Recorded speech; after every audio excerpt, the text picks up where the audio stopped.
paling jelas saya lihat mereka bahwa mereka itu merasa dianggap ya. Mereka itu ketika ditampilkan selama ini mungkin dalam masyarakat yang dimana mereka itu tinggal, sepertinya anak-anak seperti itu tuh kurang mendapatkan kesempatan, kurang mendapatkan pengakuan, kan dianggap berkebutuhan khusus. Dalam diri mereka itu timbul rasa tidak percaya diri, kurang percaya diri atau bahkan sama sekali tidak percaya diri, merasa bahwa saya tidak bisa dalam pemilihan apapun dalam masyarakat, saya pasti tidak terpilih. Itu doktrin yang mereka terima dari masyarakat. Karena memang di lingkungan rumah sama di lingkungan sekolah dia berbeda. Di lingkungan rumah mungkin dia terpencil, tapi kalau di lingkungan sekolah kan dia banyak temannya, jadi PD-nya tambah. Banyak anak-anak yang berkebutuhan khusus yang bisa kita didik. Nama saya Sevia Nur Afiati, biasa dipanggil Ibu Via. Saya mengajar di kelas 7 SMP LB dengan kekhususan hambatan pendengaran. Ibu tidak lupa mengingatkan harus menjaga kebersihan di lingkungan sekolah. Yang paling pertama, satu cita-cita, karena dari dulu cita-cita ingin menjadi guru. Kedua, ingin mengamalkan ilmu yang sudah didapat ketika perkuliahan, dan selebihnya ingin mengembangkan kemampuan di sekolah sehingga bisa mendidik anak-anak. Untuk akademiknya seperti biasa kita belajar seperti anak-anak pada umumnya. Ada mata pelajarannya seperti bahasa Indonesia, matematika, IPA, IPS, dan lain-lain. Sedangkan di non-akademik, kalau di sekolah kita ada ekstrakurikuler, yaitu ada ekstrakurikuler menari,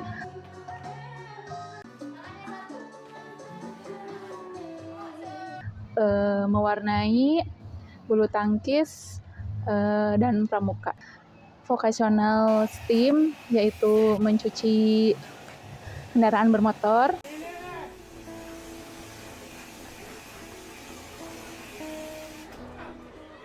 dan batik.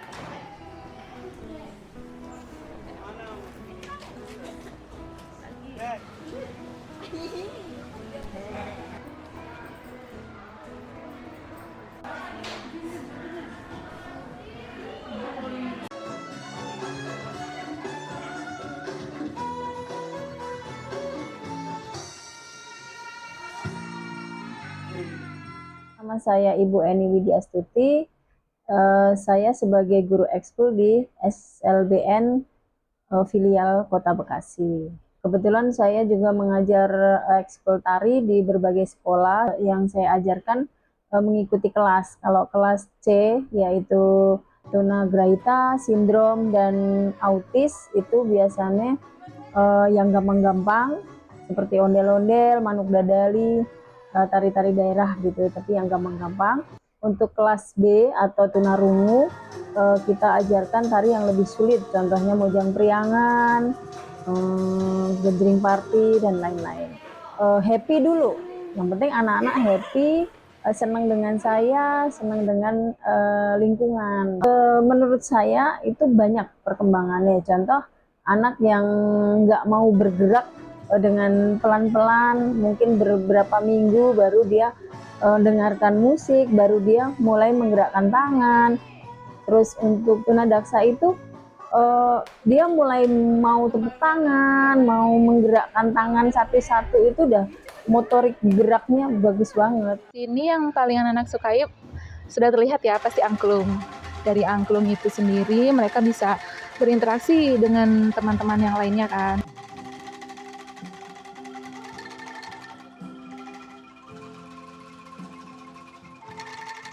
Nah, kalau kegiatan angklung itu sebenarnya banyak ya yang bisa kita ambil dari angklung itu sendiri. Yang pertama, melatih konsentrasi anak, terus juga melatih kemampuan seni dari anak-anak itu sendiri. Nama saya Ibu Anis, lengkapnya Veronica Anisdiwanti. Saya berusia hampir 57 tahun.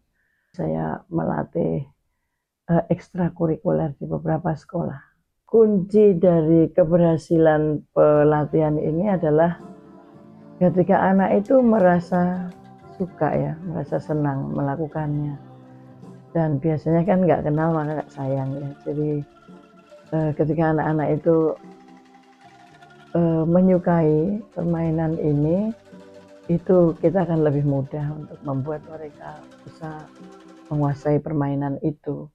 Saya memberikan kepada mereka sejumlah angklung, kemudian dengan kode-kode yang sangat mudah mereka pahami, saya membuat mereka mendengarkan itu.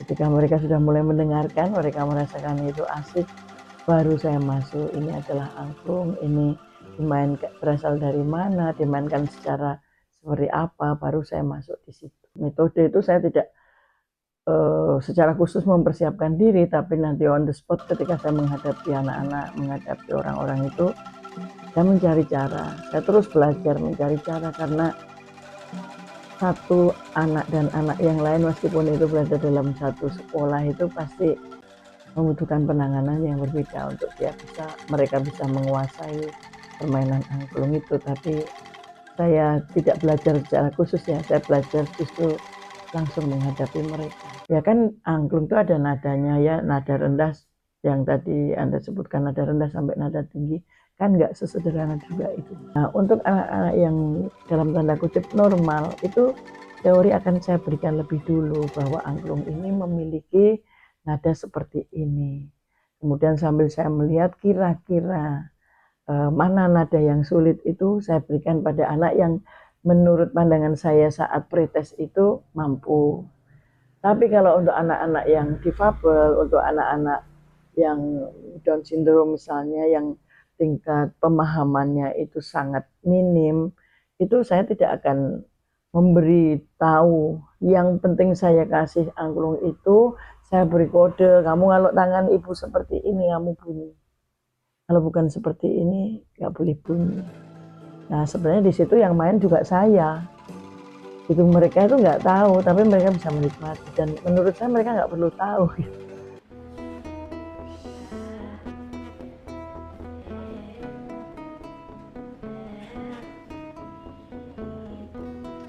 Siswa A, siswa B itu pasti berbeda kemampuan dan kebutuhan belajarnya. Jadi tinggal kita sebagai guru memahami anak tersebut. Jadi kalau di SLB itu tidak bisa disamaratakan pembelajarannya. Misalnya si A baru bisa menebalkan, maka kita terus saja kita ajari menebalkan. Tapi si B sudah bisa misalnya menyalin, nanti terus saja kita ajari dia untuk menyalin huruf. Jadi memang di setiap anak-anak SLB itu kebutuhan belajarnya dan kemampuan belajarnya itu berbeda-beda. Jadi yang kita bisa didik anak-anak juga pasti berbeda-beda juga. Seperti siswa saya kelas 7 itu mereka senang olahraga. Itu kan lebih banyak motoriknya kan. Mereka bisa lari ke sini, bisa lari ke sana.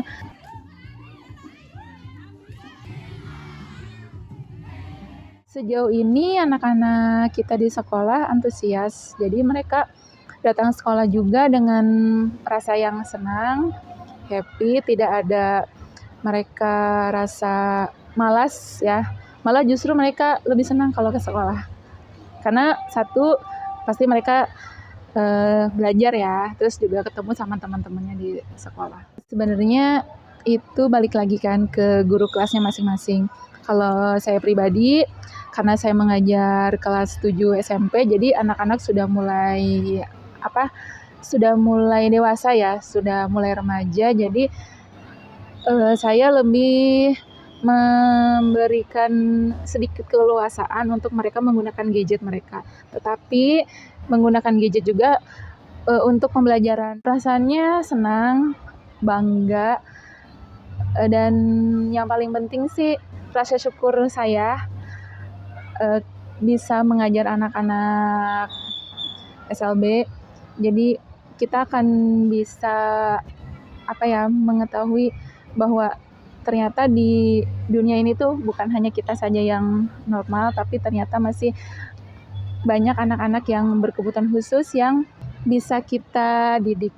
Nah, itu saya bangganya di situ. Yang membuat saya semangat mengajar di SLB itu salah satunya yaitu bertemu dengan anak-anak spesial kita, murid-murid kita itu salah satu semangat. Dan juga pasti senyum, canda tawa mereka yang pasti tidak bisa kita temui di sekolah-sekolah lain.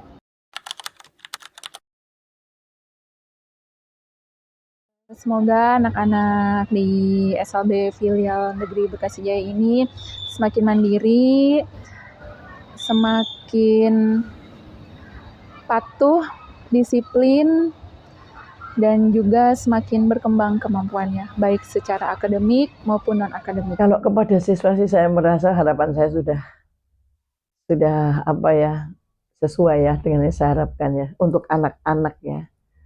Karena saya merasa mereka sangat menikmati, mereka juga tampak sangat menunggu-nunggu jadwal mau latihan ini. Itu saya merasa harapan saya sudah cukup ya, tapi saya lebih berharap pada ya penyelenggara sekolah, juga untuk orang tuanya. Jadi saya masih menurut saya belum tercapai harapannya, karena harapan tertinggi saya bahwa saya berharap anak-anak yang dibilang berkebutuhan khusus itu mendapatkan kesempatan yang sama dengan anak-anak yang dibilang itu normal ketika mengadakan, contohnya ya, mengadakan event, ada tarian gitu, tariannya bagus.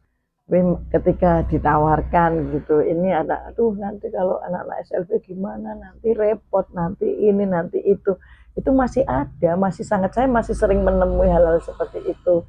Bukan berarti mereka itu tidak menghargai, saya anggap mereka cukup menghargai ya. Tapi dengan seperti menjaga perasaan seperti itu, saya tidak menginginkan seperti itu. Saya ingin harapkan ya anak-anak yang sudah berjuang ya, mereka selain mereka melawan doktrin yang tersemat dalam diri mereka itu, mereka juga melawan kebijakan-kebijakan, mereka melawan aturan-aturan, mereka juga tidak dianggap mampu sebelum mereka itu, orang-orang itu melihat seperti apa. Ini masih sangat sering, saya lebih berharapnya ke situ sih. Tolong anak-anak yang dibilang berkebutuhan khusus itu diberi kesempatan yang sama, karena mereka juga mampu, mereka juga mempunyai hak, bahkan mereka itu berjuang lebih keras daripada anak-anak yang normal itu. Jadi itu yang harapannya saya yang masih belum, sampai sekarang saya masih terus berjuang. Siswa SLB ke depannya intinya mereka lulus mempunyai kegiatan supaya dia bisa mencari jati diri dia. Karena kalau lulus di SLB kan kadang sulit bekerja gitu. Jadi menari mungkin dia bisa, ya kalau dia bisa ya bisa mengajar. Jadi dia happy, bahagia, mungkin dari nari bisa bahagia.